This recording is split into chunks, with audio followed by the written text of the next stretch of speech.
Quando aquela pessoa que nós amamos está morrendo de câncer, a gente acaba orando por cura, não é verdade? Nós oramos fervorosamente. Mas mesmo se Deus conceder uma cura milagrosa para esse ente querido, o que vai acontecer depois? A gente até se atreve a pedir o quê? 10, 15 anos a mais de saúde? 20? Que tal 100 anos a mais de vida? Por quanto tempo a gente quer que esse tipo de vida que nós vivemos aqui nessa terra se prolongue? Por quanto tempo nós queremos que Deus faça malabarismos e milagres com essas condições amaldiçoadas que nós vivemos? É apenas um caso de segurar as pontas da morte e da decadência por um pouco mais de tempo? Ou será que Deus tem algo melhor para você e para mim? A boa notícia é que Deus não está limitado a apenas adiar aquilo que é inevitável. Ele está no ramo da ressuscitação, da regeneração e da redenção. Ele não curte muito essa coisa de morte. Ele está no ramo da demolição e da destruição definitiva da morte. E então, por causa disso, ele precisa encerrar as nossas tentativas de tentar fazer o melhor possível numa situação ruim.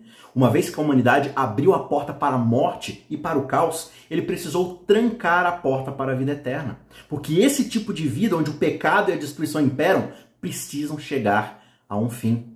A Bíblia nos diz: então o Senhor Deus disse, eis que o homem se tornou como um de nós, conhecedor do bem e do mal. É preciso impedir que estenda a mão, tome também da árvore da vida, coma e viva eternamente. Por isso o Senhor Deus o lançou fora do jardim do Éden para cultivar a terra da qual havia sido tomado. E depois de lançar fora o homem, Deus colocou querubins a leste do jardim do Éden e uma espada flamejante que se movia em todas as direções para guardar o caminho da árvore da vida. Isso está lá em Gênesis 3, versos 22 a 24. O nosso futuro não será uma vida perpétua em desafio a Deus. Deus nos salva até disso, impedindo a humanidade caída de ter acesso à árvore da vida nas condições de pecado. Ele traça uma linha no limite sobre esse tipo de vida humana. Essa vida vai terminar em morte. Ela não pode se estender para sempre. E ele vai se certificar disso, guardando o Éden com criaturas muito mais fortes do que nós, o que a Bíblia chama de querubins. O que você imagina quando você pensa em querubins? O que é ser um querubim? Como seria um rosto de um anjo?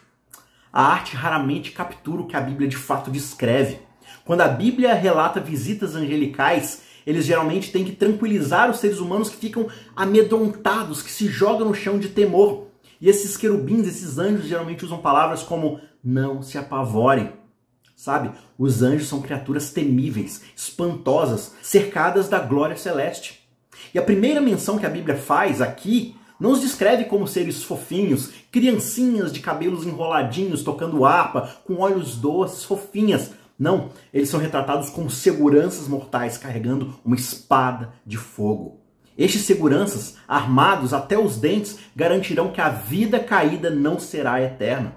A vida adâmica vai chegar a um fim. Quem quiser recuperar o paraíso terá que passar por esses querubins e por suas espadas em chamas. Somente a morte dará acesso a uma tentativa de uma nova vida. A vida de ressurreição pela qual nós esperamos não é esse tipo de vida que fica prolongando esse sofrimento e esse mal. Em vez disso, o Senhor Jesus se junta a nós a leste do Éden e então marcha de volta para o monte para nos garantir a imortalidade definitiva.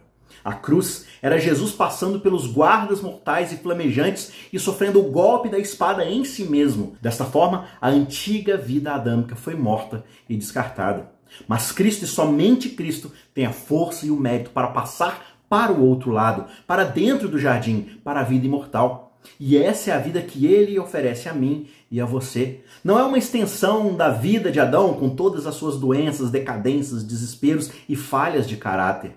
A nossa esperança não é uma vida deste lado da morte. Nós esperamos pela vida do lado de lá da morte. A vida real que só Jesus pode oferecer, porque é a vida que brota de um relacionamento restaurado com aquele que é o doador da vida.